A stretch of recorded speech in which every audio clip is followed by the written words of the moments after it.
প্রিয় ভাইরা আমার, এগুলাকে বন্ধ করে। আমার মা বোনেরা এই সমস্ত নেশায় করে করে স্বামীর খেদমত ভুলে গিয়েছে, সন্তানের আদর স্নেহ পর্যন্ত ভুলে গিয়েছে। নবী করিম সাল্লাল্লাহু আলাইহি সাল্লাম বলেন, পুরুষ যখন ঘরের মধ্যে ঢোকার সময় স্ত্রীকে সালাম দিয়ে ঢোকে, যতক্ষণ স্বামী স্ত্রী ঘরের মধ্যে অবস্থান করে রহমতের ফেরেশতারা তাকে পাহারাদারি করে। এই সুযোগগুলো, এই সমস্ত কালচারগুলো আমাদের চালু করতে হবে। আজকে থেকেই শুরু করবো ইনশাআল্লাহ। পারবেন? আজকে বাড়িতে গিয়ে বউকে সালাম দিতে হবে সবার আগে। কারা কারা পারবেন হাত দেখি। বউকে সালাম দিবে, ভালো করে তোলেন।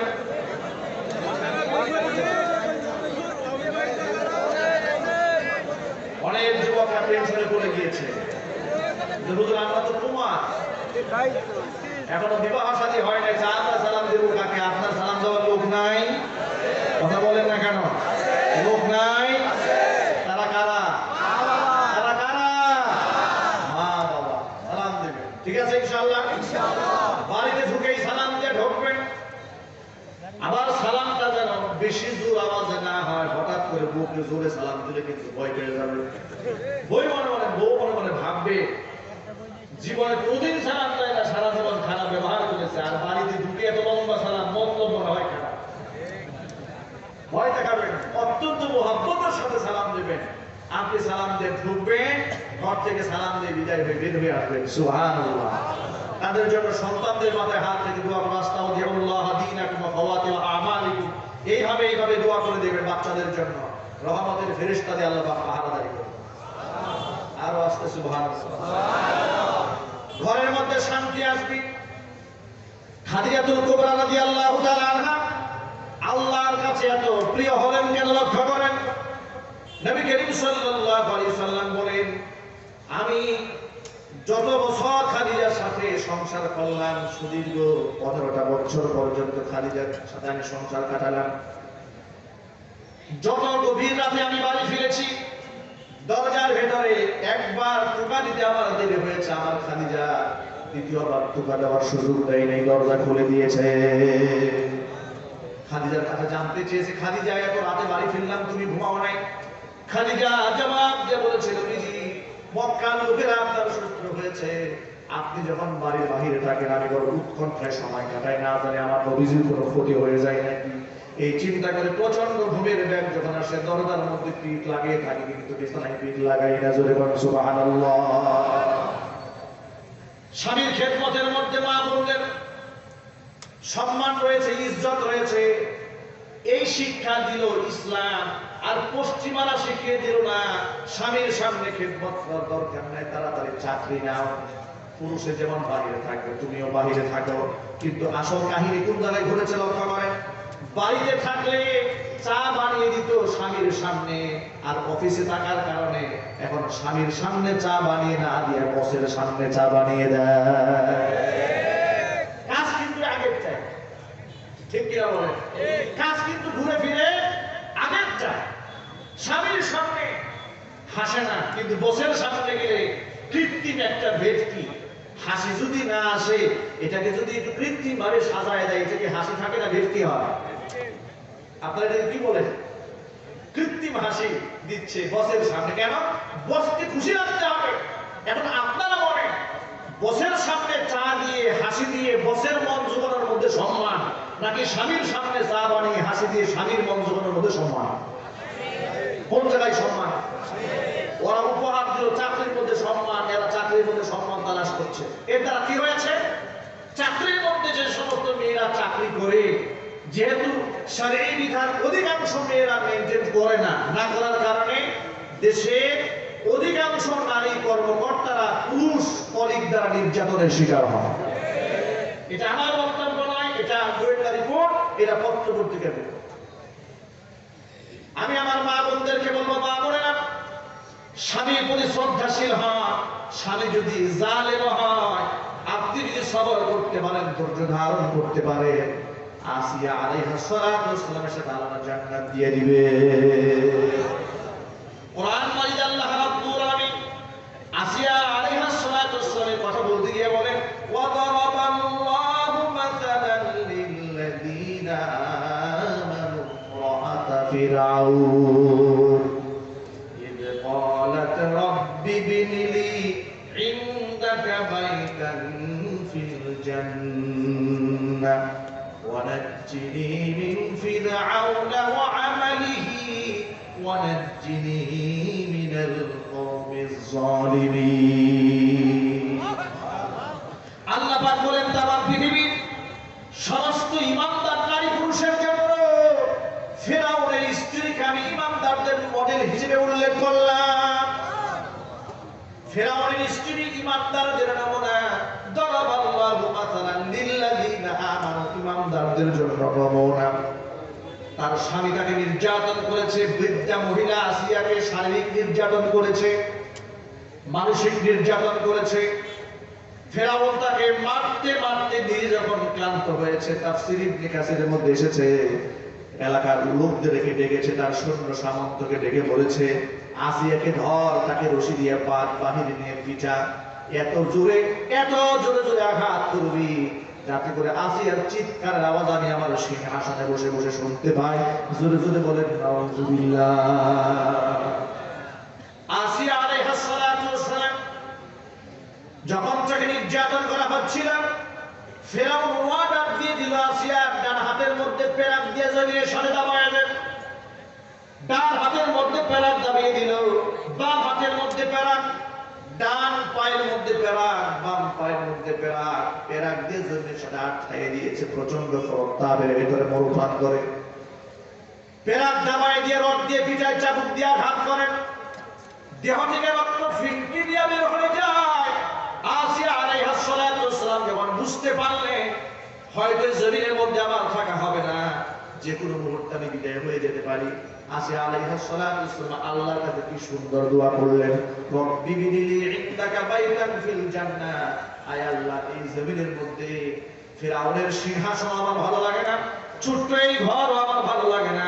রব্বুল আলামিন, তুমি যেখানে আছো তোমার পাশাপাশি, তোমার কাছাকাছি আমি আসিয়ার জন্য একখানা ঘর বানিয়ে দাও। ওয়ানাজ্জিনি মিন ফিরআউনা, ফিরআউন থেকে তুমি আমাকে রক্ষা করো। ওয়ানাজ্জিনি মিন ফিরআউনা ওয়া আমালিহি, ওয়া দুষ্কৃত কর্ম থেকে আল্লাহ তুমি আমাকে রেহাই দাও।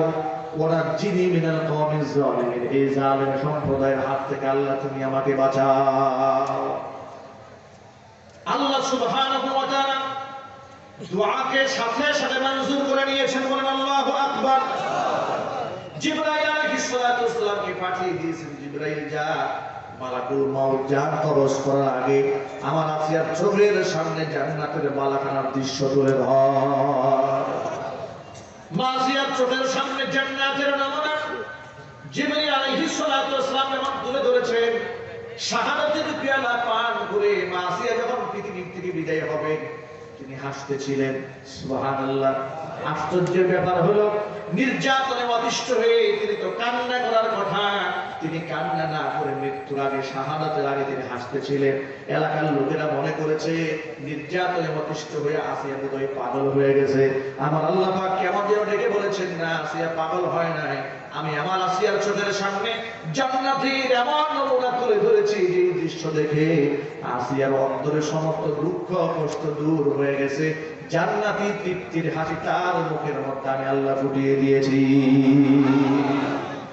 ও মা, বলেন আমার কঠিন সময় আমল করলে আমলের দাম বেড়ে যায়, মর্যাদা বেড়ে যায়। ও যুবকেরা, আজকের সমাজের মধ্যে ইসলাম নিয়ে চলা বড় কঠিন, বদ্দিন নিয়ে চলা সহজ। দাঁড়িয়ে পেশাব করবেন অসুবিধা নাই, দাঁড়িয়ে পায়খানা করবেন তাতেও সমস্যা নাই, দাড়ি কামাই ফেলবেন তাতেও কোনো সমস্যা নাই, দাঁড়িয়ে দাঁড়িয়ে সিগারেট পান করবেন, গাঁজা খাবেন তাতেও সমস্যা নাই। কিন্তু টাকনুর উপরে কাপড় পরে মুখের মধ্যে দাড়ি, মাথার মধ্যে টুপি দিয়ে চলা বড় কঠিন হয়ে দাঁড়িয়েছে। তাই বললে ঘাবড়ে যাওয়ার কোনো কারণ নাই। আমার আপনার নবী বিশ্বনবী মুহাম্মদ রাসূলুল্লাহ সাল্লাল্লাহু আলাইহি ওয়াসাল্লাম বলেছেন, সায়াতিয়ান্না আলান নাসি জামানুন আস-সাবিরু ফীহি আলা দীনিহি কাল কাবিদি আলাল জামারি। আল্লাহ নবী সাল্লাল্লাহু আলাইহি ওয়াসাল্লাম বলেন, আমার উম্মতের উপরে অচিরেই এমন একটা সময় আসবে, নিজের দ্বীনের উপর অবিচল থাকা, অটল থাকার মানে হচ্ছে কাল কাবিদি আলাল জামাল, জ্বলন্ত অগ্নিস্ফুলিঙ্গ হাতের মধ্যে ধারণ করা। অবস্থা এমন পর্যায়ে দাঁড়ায় যাবে, ইউসবিহু মুমিনান ওয়া ইউমসি কাফিরা। সকালবেলা মুমিন থাকবে, বিকালে কাফের হয়ে যাবে, বিকালবেলা মুমিন থাকবে, সকালে কাফির হয়ে যাবে। ঈমান নিয়ে সকালে বের হবে, কিন্তু বিকালবেলা ঈমান নিয়ে বাড়ি ফিরতে পারবে না। ঈমান বিক্রি করে কাফের হয়ে ঘরের মধ্যে আসবে। এমন জমানা আসবে, আজকে সমাজের বাস্তবতার দিকে তাকাইয়া তারই নমুনা দেখুন। যুবক ভাইরা আমার, তাই বলে আমাদের নিরাশ হওয়ার কোনো কারণ নাই। আপনাদেরকে একটা খুশ খবর দিয়ে নেই, সুসংবাদ দিয়ে দেই। আল্লাহ নবী সাল্লাল্লাহু আলাইহি ওয়াসাল্লাম সাহাবীদেরকে বললেন, সাহাবীরা, আমি তোমাদের মাঝে জীবিত আছি। ইসলামের 10 ভাগের 1 ভাগ যদি তোমরা কেউ ছেড়ে দাও, অবশ্যই তোমরা কাফের হয়ে যাবে। কিন্তু এমন একটা কঠিন সময় আসবে যখন আমি এই পৃথিবীর মধ্যে থাকবো না, তাম পৃথিবীর মধ্যে ফিতনা বর্পা হয়ে যাবে। ওই সময় 10 ভাগ ইসলামের 1 ভাগও যদি আমার উম্মত কেউ ধরে রাখতে পারে, বেশক ওই ব্যক্তি আল্লাহর বেহেশতে হবে। অতএব হে যুবকেরা, আজকে তো 100% ইসলাম নিয়ে হয়তো আমি আপনি থাকতে পারবো না, কিন্তু যতটুকু সম্ভব আমার নাম দিয়ে শ্বাস প্রশ্বাস যতক্ষণ পর্যন্ত যাওয়া আসা করবে, ততক্ষণ পর্যন্ত আমি চেষ্টা করব আল্লাহ নবীর সুন্নতের বাহিরে কোনো কাজ করব না। রাজি আছেন? কারা কারা তো হাত দেখতে চায়?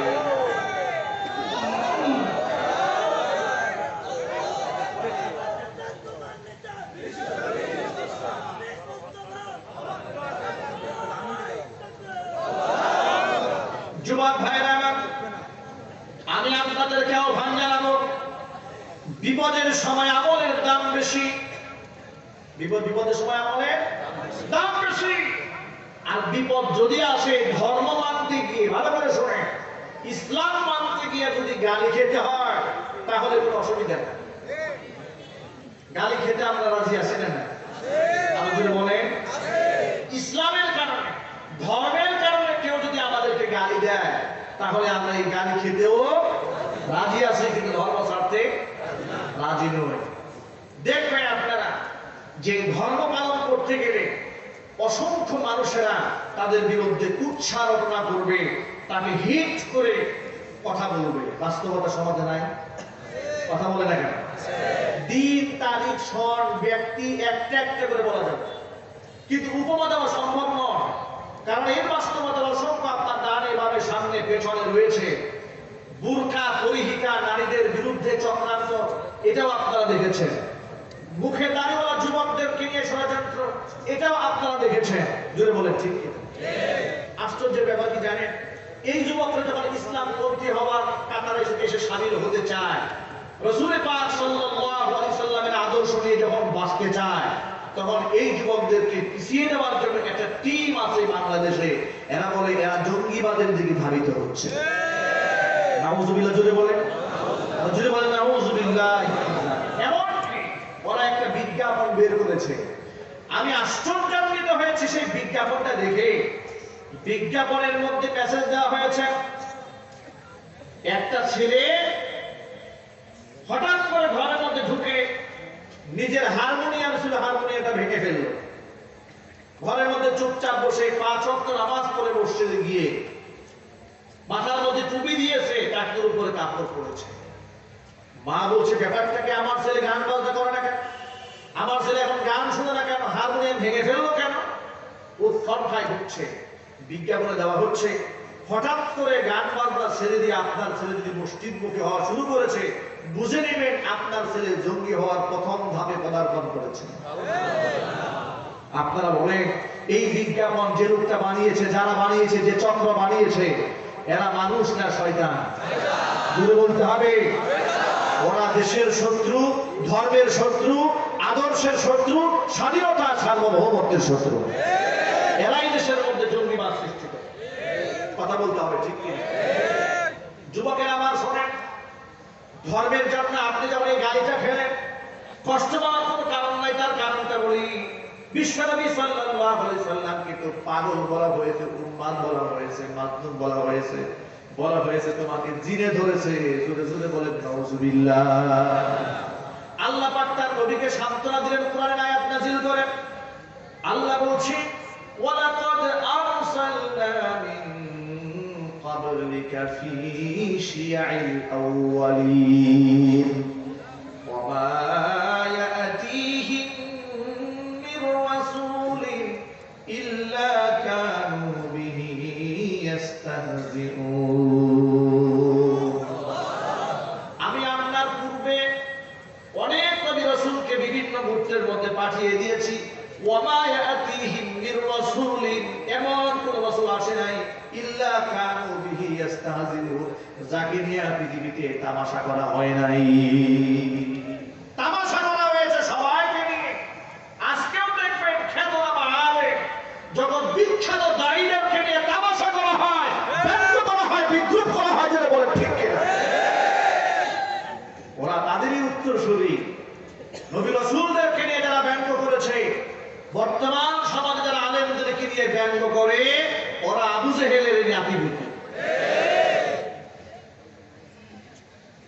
অতএব আবু জেহেলের নাতিপুতি সমাজে যেমন আছি, আল্লাহর নবী সাল্লাল্লাহু আলাইহি ওয়াসাল্লামের আদর্শের সৈনিক সমাজের মধ্যে আছে। অতএব আমি সকল ভাইদেরকে বলবো, মা বোনদেরকে বলবো, মা বোনেরা কঠিন সময় আমল করে আসিয়া আলাইহিস সালাতু ওয়াস সালাম তাম পৃথিবীর সমস্ত ইমানদারদের জন্য মডেল হয়েছেন। আজকেও বর্তমান জমিনের মধ্যে ঈমান নিয়ে চলা, ধর্মের পক্ষে কথা বলা, ধর্ম নিয়ে চলা কঠিন হয়েছে। তাই বলে আমরা কেউ ধর্ম ছেড়ে দেব না। আমাদের সম্পর্ক থাকবে মসজিদের সাথে, সম্পর্ক থাকবে হক্কানি আলেমদের সাথে। আমরা হাতে হাত রাখবো, কাঁধে কাঁধ মিলাবো। আমাদের মধ্যে শত্রুতা, দলাদলি, ভাগাভাগি, এটা আলিয়ার হুজুর, এটা কওমি হুজুর, এটা ওহাবি হুজুর, এটা সুন্নি হুজুর, এই সমস্ত বিভক্তি বাংলাদেশ থেকে বন্ধ করতে হবে। বন্ধ করার সময় এসেছে। আর নিবারণ না, আর কত মার খেলে। কিছুদিন সুন্নি আলেম মার খায়, ওহাবিরা তাকায় থাকে, কিন্তু ওহাবি মার খায়, সুন্নি তাকায় থাকে। এটার নাম কি ইসলাম? যদি বলেন না এটার নাম ইসলাম, এটার নাম ইসলাম নয়। ইসলামের মধ্যে যেখানে শত্রুর জন্য উদারতা রয়েছে, আর সেখানে আমার পীরের মুরিদ না অন্য পীরের মুরিদ, তাকে দেখলেই মাথা নষ্ট হয়ে যায়। কথা বলে না কেন? আছে না? না, এই মনের মধ্যে সংকীর্ণতা দূর করতে হবে। মনটাকে উদার করেন, মানুষকে ভালোবাসতে শিখুন, ভাই ভাই মহাব্বত করতে শিখুন। উঁচা টুপি, গুল টুপি, লম্বা টুপি, পাগড়িওয়ালা, পাগড়ি ছাড়া, এগুলাকে দেখে মানুষকে বিভিন্ন ভাগে বিভক্ত না করে একটু এটা কি চিন্তা করতে পারেন না যে এই লোকটার মাথায় তো উঁচা টুপি আছে, টুপি আছে, তো সেই লোকটা তো অন্তর্পক্ষে তার চেয়ে ভালো যার মাথায় টুপি নেয়। ঠিক কিনা? কথা বলতে হবে। এতটুকু সহজ নয়। রাসূলের আদর্শ দেখো আপনার মধ্যে জনমসিত হয়ে গেল। এগুলা বিভাজন বন্ধ করে মহব্বত রাখেন সমাজে, তাহলে এই সমাজে ইসলামের গতিকে কেউ দমিয়ে রাখতে পারবে না। ইসলামের বিজয় পতাকা এই মাটিতে উড়বে, এবং সেটা এই শতাব্দীতেই উড়বে, এবং সেটা বর্তমান সমাজের যুব সমাজের হাতেই উড়বে। ইনশাআল্লাহ বলতে হবে। যুব সমাজে কোরআনের প্রতি যে আকর্ষণ বর্তমান বাংলাদেশে সৃষ্টি হয়েছে, কোরআনের তাফসীর মাহফিলে যেভাবে বাদ ভাঙ্গা জোয়ারের মতো যুবকরা এখন কমছে, আলেমদের বক্তব্য শুনছে। কয়েকদিন আগে দেখেছেন বাংলাদেশের জনৈক বড় এক লিডার, তিনি বলেছেন ছোটবেলায় এই দেশে কত গান ছিল, ঠিক কিনা? কত রকম যাত্রাপালা ছিল, কত রকম নাটক ছিল, বাউল গানেরা মঞ্চ ছিল, সব শেষ হয়ে গেছে। ওয়াজ মাহফিল সব খেয়ে ফেলছে। ওয়াজ মাহফিলে কে বলেছে কাজ হয় না? তোমরা বুঝতে পারো না, বাতিলটা ঠিকই বুঝতে পারে, এই জন্য ওরা ওয়াজ সহ্য করতে পারে না। কিন্তু লাভ নাই। সকল ভাইদেরকে বলি, ইসলাম তো আল্লাহ, আর বাপ-দাদার একক সম্পদ নয়। ইসলামের আলো নিভিয়ে দেওয়ার ষড়যন্ত্র হয়েছে ১,৫০০ বছর আগে। যারা নিভিয়ে দিতে চেয়েছে তারা ইতিহাসের নিকৃষ্ট অতল মহাবরে হারিয়ে গিয়েছে। ইসলাম আজও আছে না? নাই। আজকে বাংলাদেশ থেকে ইসলাম বিদায়ের ষড়যন্ত্র যারা করছে, তারা একদিন ইতিহাসের ডাস্টবিনে নিক্ষিপ্ত হবে, মুখ থুবড়ে পড়ে থাকবে, আর ইসলামের পতাকা জমিনের মধ্যে উঠবে। সেই স্বাধীন হতে হবে।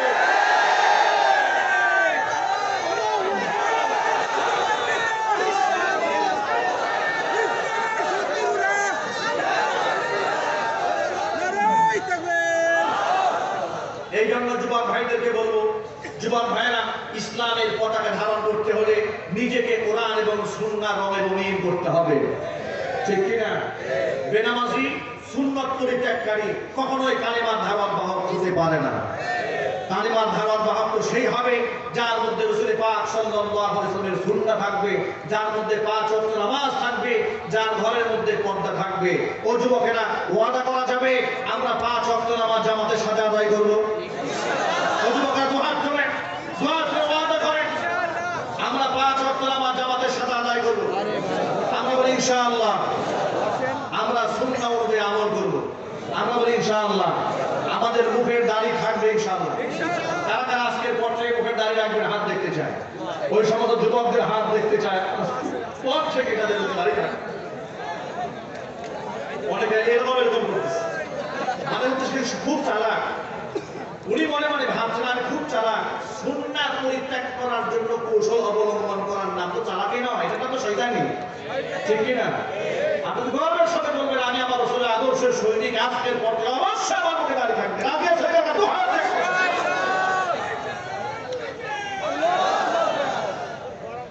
আল্লাহ তাআলা কবুল করে, জোরে বলেন আমিন। উপহাস আসবে, হাসি তামাশা আসবে, এগুলো বাইপাস রাখতে হবে। আমরা রাসূলকে ভালোবাসি, নবীর সুন্নাহ নিয়ে আমরা আমাদের দেশ, সমাজ, পরিবার, ব্যক্তি জীবন, রাজনৈতিক জীবন সমস্ত অঙ্গনকে আলোকিত করতে চাই। আল্লাহ পাক যেন সেই তৌফিক আমাদেরকে দান করেন, জোরে বলেন আল্লাহুম্মা আমিন। প্রিয় ভাইরা আমার, সাতক্ষীরার সদরে আজকের এই মাহফিলে এসে আমি অত্যন্ত আনন্দিত হয়েছি। আমার ভাই মনোয়ার হোসেন মুমিন ভাই বাংলাদেশের যুব সমাজের অত্যন্ত পরিচিত মুখ, প্রাঞ্জল ভাষায় গোটা দেশব্যাপী তিনি কথা বলেন। তিনি আবদার জানিয়েছেন এই মাহফিলে খুব রিসেন্টলি অল্প কিছুদিনের ব্যবধানে ডেটটা নেওয়া হয়েছে। আমি অনেক কষ্ট করে এসেছি। আল্লাহ সুবহানাহু ওয়া তাআলা কোরআন সুন্নাহর প্রতি আপনাদের যে মহব্বত দিয়েছেন, যে ভালোবাসা দিয়েছেন, আপনাদের এই উপস্থিতি দেখে আমার মনটা ভরে গিয়েছে। আমি চাই সাতক্ষীরার মাটি ইসলামের ঘাঁটি হোক। এটাকে আপনারা বহুবার প্রমাণ দিয়েছেন, ভবিষ্যতেও দিতে হবে। ইসলাম বিদ্বেষী কোন কর্মকাণ্ড সাতক্ষীরার মাটিতে ঘটতে দেওয়া যাবে না। কোন শিরিক, বেদাত, কুফরি, আকীদা কিংবা কুফরি সংশ্লিষ্ট কোন সংস্কৃতি এই মাটিতে আমরা বরদাস্ত করব না। রাজি আছে কারা? দুহাত দেখতে চাই।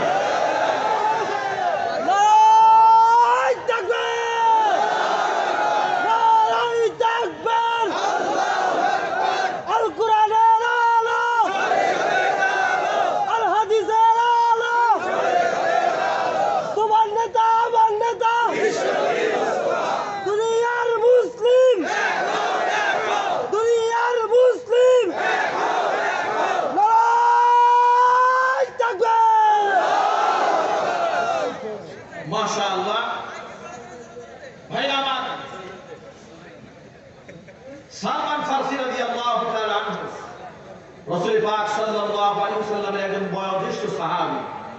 তিনি বিদেশি মেহমানদের সাথে একই দস্তরখানায় খাবার খাচ্ছিলেন। এমন সময় খাবার খেতে গিয়ে হাতের লোকমা কিছু অংশ মাটিতে পড়ে গেলে তিনি সেই লোকমা ধরে মুখে উঠায় খাবারটা পরিষ্কার করে খেয়ে ফেললেন। সাথে তার সাথী বললেন যে হুজুর, আপনি তো এই কাজটা না করলেও পারতেন। এখানে বিদেশি মেহমানরা আছে, ওরা এই কালচারটাকে আয়েব মনে করে, দোষ মনে করে যে মুসলমানরা কত ছোট লোক, তারা খাবারের লোকমা কিছু অংশ মাটিতে পড়েছে সেটাকে পরিষ্কার করে আবার খেয়ে ফেলেছে। কত ছোট লোক মুসলমানরা এটা মনেও করতে পারে। সালমান ফারসি রাদিয়াল্লাহু তাআলা আনহু যে জবাবটা দিয়েছিলেন সেই জবাবটা প্রতিটা মুসলমানের মৃত্যু পর্যন্ত মনে রাখা উচিত, আর এটাই হতে হবে মানসিকতা। তিনি জবাব দিয়ে বললেন, আ'আতুরুকু সুন্নাত হাবিবি সাল্লাল্লাহু আলাইহি ওয়াসাল্লাম লিহাউলাইল হুমাকা। এই সমস্ত বোকা এবং নির্বোধদের জন্য তাদের সন্তুষ্টি করতে গিয়া, তাদের দৃষ্টি আকর্ষণ করতে গিয়ে আমি আমার রাসূলের সুন্নাহকে ছেড়ে দেব নাকি?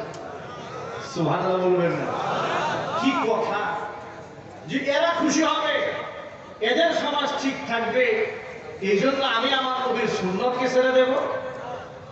এই কথাটা সালমান ফারসি রাদিয়াল্লাহু তাআলা আনহু যেভাবে বলেছিলেন, প্রত্যেকটা মুসলমানকে সেভাবেই বলতে হবে। ও আমাকে মৌলবাদ বলবে, এই কারণে মুখে দাড়ি কামাই ফেলবো আমি, পশ্চিম কালেও হতে পারে না। আমার মা বোনটা প্রমাণ করবে আমি বোরকা ছাড়া শারীরিক পর্দা মেইনটেইন করা ছাড়া কোনোদিন ঘরের সীমানার বাহিরে যাব না। ঠিক কি? দায়িত্ব শুধুমাত্র নারীদের এমন ভাবে নয়। অনেক মা বোনটা আমাদেরকে নক করে বলেন, আমরা তো পর্দা করতে চাই কিন্তু স্বামীর সংসারে থেকে আমরা পর্দা করতে পারি না। স্বামী আমাদেরকে সহযোগিতা করে না, স্বামী আমাদেরকে পর্দা করার সুযোগ দেয় না। এমন জালেম সমাজে নাই? কথা বলতে হবে না? তাদের যেমন নবীজির হাদিস শোনায় দেই। আল্লাহ নবী বলেন, আলা কুল্লুকুম রাঈন ওয়া কুল্লুকুম মাসউলুন আন রাইয়াতিহি। জেনে রেখো তোমরা প্রত্যেকেই দায়িত্বশীল। কিয়ামতের মাঠে প্রত্যেককেই তার আপন দায়িত্বের ব্যাপারে আল্লাহর আদালতে জবাবদিহিতা করতে হবে। ঘরের একজন স্বামীকে, কর্তাকে তার পরিবারস্থ মানুষের ব্যাপারে আল্লাহর আদালতে জবাব দিতে হবে। একজন আলেমকে, একজন এলাকার লিডারকে, নেতাকে তার অঙ্গনের মানুষের ব্যাপারে জবাব দিতে হবে আল্লাহর আদালতে। কুরআন মাজিদ আল্লাহ পাক বলেন, শুধু নিজেকেই বাঁচালে হবে না, কু আনফুসাকুম ওয়া আহলিকুম নারা। নিজেদেরকে বাঁচাও, পরিবারের সদস্যদেরকে জাহান্নামের আগুন থেকে বাঁচাও। জাহান্নামের আগুন বরদাস্ত করার মতো ক্ষমতা আমাদের কারো আছে? প্রিয় ভাইরা আমার, আল্লাহর নবী যার গায়ে কোনো সগীরা কবিরা জাহিরি বাতিনি কোনো গুনাহ ছিল না, সেই নবী 5 ওয়াক্ত নামাজের পরে জাহান্নামের আগুন থেকে পানাহ চেয়েছেন। হাদিসটা জাবের রাদিয়াল্লাহু তাআলা বর্ণনা করেছেন। হাদিসটা আব্দুল্লাহ ইবনে আব্বাস রাদিয়াল্লাহু তাআলা বর্ণনা করেছেন। তিনি বলেন, عن عبد الله بن عباس رضي الله تعالى عنه أنه قال كان رسول الله صلى الله عليه وسلم يقول دبر كل صلاة اللهم إني أعوذ بك من عذاب القبر اللهم إني أعوذ بك من عذاب النار اللهم إني أعوذ بك من الفتن ما ظهر منها وما بطن اللهم إني أعوذ بك من الأعور